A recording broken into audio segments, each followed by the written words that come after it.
Dear students, آج کی ہماری اردو ماڈل اسٹوری ہے نعت فاقی کا انجام۔ پرانے زمانے کا ذکر ہے کہ ایک کسان کے پاس بڑے بڑے سینگوں والے 2 بیل تھے۔ کسان بیلوں سے خوب کام لیتا مگر انہیں پیٹ بھر کر کھانے کو نہ دیتا۔ بیل کافی کمزور ہو گئے اور ان کی پسلیاں نظر آنے لگ گئیں۔ ایک دن جب دونوں بیل کھونٹوں سے باندھے ہوئے تھے تو ایک دوسرے سے کہنے لگے، یہ کسان ہماری جان لے کر چھوڑے گا، بہتر ہے کہ ہم یہاں سے بھاگ جائیں، شاید اس طرح ہماری جان بچ جائے۔ جب دونوں بیلوں نے بھاگنے کا پختہ ارادہ کیا تو ایک بیل نے اپنے دانتوں سے دوسرے بیل کی رسیاں چبا ڈالی اور دوسرے بیل نے پہلے کی۔ اس طرح دونوں بیل آزاد ہو گئے اور پو پھوٹنے سے پہلے ہی کسان کے ڈیرے اور قریبی جنگل کی راہ لی۔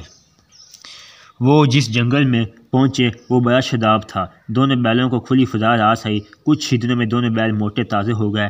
ان دونوں میں بڑا اتفاق تھا۔ دونوں ہمیشہ ایک دوسرے کے قریب چرتے تھے اور کبھی کوئی افتادہ پڑتی تو اس کا مقابلہ باہمی اتفاق سے کرتے۔ وہ بڑے چین سے رہتے تھے۔ ایک دن ایک شیر ادھر سے آ نکلا۔ اس نے دونوں موٹے تازے تو شیر شکار کرنے کی غرض سے ایک بیل پر حملہ آور ہوا۔ یوں ہی دوسرے بیل نے دیکھا تو اس نے شیر کو اپنے سینگوں پر لے لیا۔ شیر اس حملے کی تاب نہ لا سکا اور زخمی ہو کر اپنی جان بچانے کو بھاگ کھڑا ہوا۔ اس طرح شیر نے کئی دنوں کے وقفے سے ایک بیل کو شکار کرنا چاہا، مگر وہ جب بھی کسی ایک بیل پر حملہ کرتا تو دوسرا بیل اسے سینگ مارتا، چنانچہ وہ ہر بار ناکام رہا۔ اس جنگل میں ایک لومڑی بھی رہتی تھی۔ اس نے یہ ماجرا دیکھا تو موقع دیکھ کر شیر سے کہنے لگی، آپ میری مدد کے بغیر بیلوں کا شکار نہیں کر سکتے، اگر آپ میرا حصہ دینے کا وعدہ کریں تو میں ان کا شکار کروا سکتی ہوں۔ شیر نے حامی بھر لی۔ شیر سے رخصت ہو کر لومڑی ایک بیل کے پاس گئی اور دوسرے بیل کے خلاف اس کے کان بھر دیے۔ پھر وہ دوسرے بیل کے پاس گئی اور پہلے بیل کے خلاف کان بھر دیے۔ یہی کہا ہوگا کہ آپ جو زور لگاتے ہیں آپ جان بچاتے ہیں۔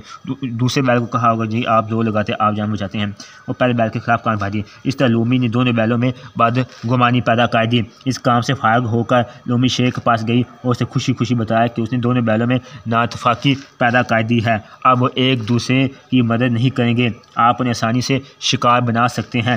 چنانچہ شیر نے ایسا ہی کیا۔ شیر ایک بیل کو شکار کرنے کے رب گیا اور چند دنوں بعد دوسرے بیل بھی بڑی آسانی سے شیر کا شکار بن گیا۔ اس طرح دونوں بیلوں نے نااتفاقی سے اپنی جان گنوائی۔ نتیجہ نااتفاقی کا انجام برا ہوتا ہے۔